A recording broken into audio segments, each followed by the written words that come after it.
আপনারা জানেন গত 11ই মে 2026 লেবাননে একটা ভয়াবহ ড্রোন হামলায় এই যুদ্ধাবস্থায় যে যুদ্ধ চলছে আমাদের গালফ কান্ট্রিগুলোতে সেই যুদ্ধ অবস্থায় 11ই মে 2026 লেবাননে আমাদের দুজন বাংলাদেশি ভাইকে আমরা হারিয়েছি। শফিকুল ইসলাম ওনার পরিবার এখানে এসছেন এবং নাহিদুল ইসলাম নাহিদ ওনার পরিবারও আজকে এখানে এসছেন, ওনাদের পরিবারের সদস্যরা এসছেন। এবং শফিকুল ইসলাম এবং নাহিদুল ইসলাম নাহিদ দুইজনই ওনাদের গ্রামের বাড়ি সাতক্ষীরা জেলায়। তারা দুজনের একই জায়গায় একই জেলায় তাদের বাড়ি। আসলে আপনারাও আসেন সবসময়, যখন আমরা আসতে হয় আমাদের এয়ারপোর্টে এই ধরনের একটা পরিবেশ তৈরি হয় যে আমাদের রেমিটেন্স যোদ্ধারা, বিশেষ করে শফিকুল ইসলাম এবং নাহিদুল ইসলাম নাহিদ খুবই রিসেন্টলি ওনারা গিয়েছেন লেবাননে কাজ করতে। একজন গত বছর গিয়েছেন, একজন এই বছর ফেব্রুয়ারি মাসে গিয়েছিলেন।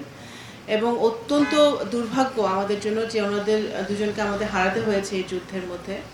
তো আমরা সবসময় বলেছি যে এই যুদ্ধে আমরা এখন পর্যন্ত আমরা 10 জনকে হারিয়েছি। আমরা 7 জনের মৃতদেহ আমরা বাংলাদেশে আনতে পেরেছি ওই সকল দেশের সরকারের সহযোগিতায়। আমাদের এখানে আমাদের প্রবাসী কল্যাণ মন্ত্রণালয় আছে, পররাষ্ট্র মন্ত্রণালয়ের আছে। আমাদের প্রবাসী কল্যাণ মন্ত্রণালয়, পররাষ্ট্র মন্ত্রণালয়ের নিরলস প্রচেষ্টায় আমরা মৃতদেহগুলো তাদের পরিবারের কাছে ফেরত দিতে পেরেছি। আজকে আরও দুজন মৃতদেহকে আমাদের গ্রহণ করতে হলো। তা আমি আজকে আল্লাহ তাআলার কাছে ওনাদের আত্মার মাগফিরাত কামনা করছি এবং আমরা দোয়া করছি আল্লাহ যেন ওনাদেরকে বেহেশত নসিব করেন এবং আল্লাহ তাআলা যেন আর কোনো ভাইকে বা বোনকে আমাদের কাছ থেকে না নিয়ে যায়, সেটাই আমরা দোয়া করছি এই যুদ্ধ অবস্থায়।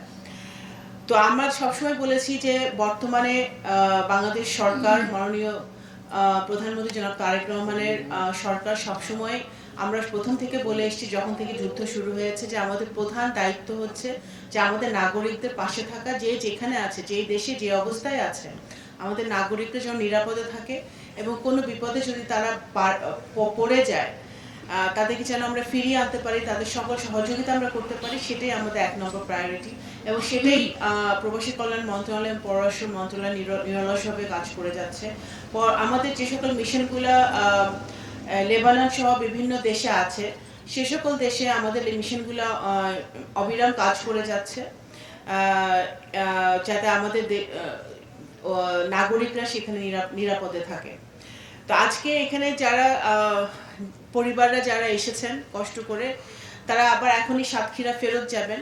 আমাদের প্রবাসী কল্যাণ মন্ত্রণালয়ের আমাদের কর্মকর্তারা এসেছেন। আমাদের প্রবাসী কল্যাণ মন্ত্রণালয় থেকে তাদেরকে যে সহযোগিতা দেওয়া হয়, সরকার থেকে যে সহযোগিতা দেওয়া হয়, সেটা আমরা দেওয়া হচ্ছে। এটা কত? 25,000 টাকা লাশ পরিবহনের জন্য আর 50,000 টাকা হলো বিশেষ অনুদান। আচ্ছা, লাশটা পরিবহনের জন্য, দাফন কাফনের জন্য আমরা অনুদান দেওয়া হয় সরকার থেকে 35,000 এবং বিশেষ অনুদান 50,000 টাকা দেওয়া হচ্ছে। এবং যেহেতু ওনারা রেজিস্টার্ড বিএমইটি কার্ড আছে, সকল ওনাদের তথ্য আছে, ওনারা এর পরবর্তীতে আরো 3 লাখ এবং 10 লাখ 3 লাখ এবং 10 লাখ 13 লাখ টাকা করে ওনারা পরবর্তীতে পাবে। এবং আমি, আমার বোন এখানে আছে, ওনার ছোট ছোট 2টো বাচ্চা আছে। আমি বলেছি যে আমাদের সরকারের পক্ষ থেকে যে সকল সহযোগিতা আমাদের করার প্রয়োজন হয় সে সকল সহযোগিতা আমরা করব। এই দুটো পরিবারের পাশে আমরা আছি, সব সময় থাকব এবং সরকার যা যা করার প্রয়োজন এই পরিবার দুটোর জন্য আমরা করব ইনশাআল্লাহ। ধন্যবাদ।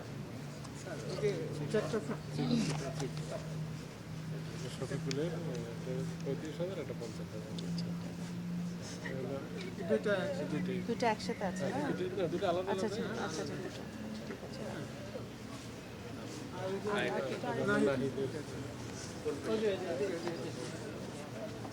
আপনার নেবেন?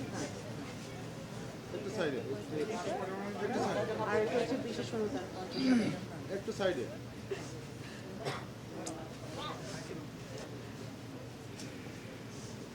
ঠিক আছে, একটু সাইডে। আর আমরা তো ওনাদেরকে আমাদের আমার মনে হয় ওরা 7 জন। হ্যাঁ আমরা আপনারা আমাদের আমি আপনাদের সাতক্ষীরা 1 না 2? সাতক্ষীরা কত আপনাদের গ্রাম কোন উপজেলার নাম কি? কোন উপজেলা? সাতক্ষীরা সদর সদর সদর আচ্ছা আচ্ছা ঠিক আছে, আমি ওখানে খবর দিচ্ছি। চেষ্টা করেন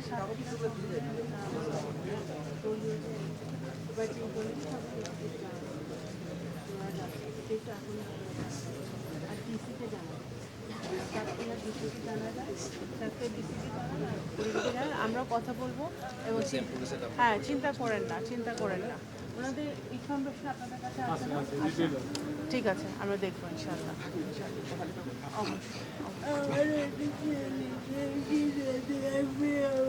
ঠিক আছে চিন্তা করেন না।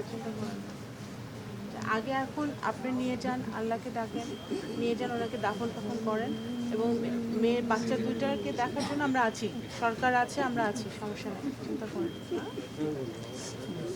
আসি আপনার ভাইদের তথ্যগুলো আমাদের ওনাদেরকে একটু দেন, আমাদেরকে দেন, আমরা দেখবো করার জন্য অবশ্যই চেষ্টা করবো। সেন্টারে একটু যোগাযোগ করেন।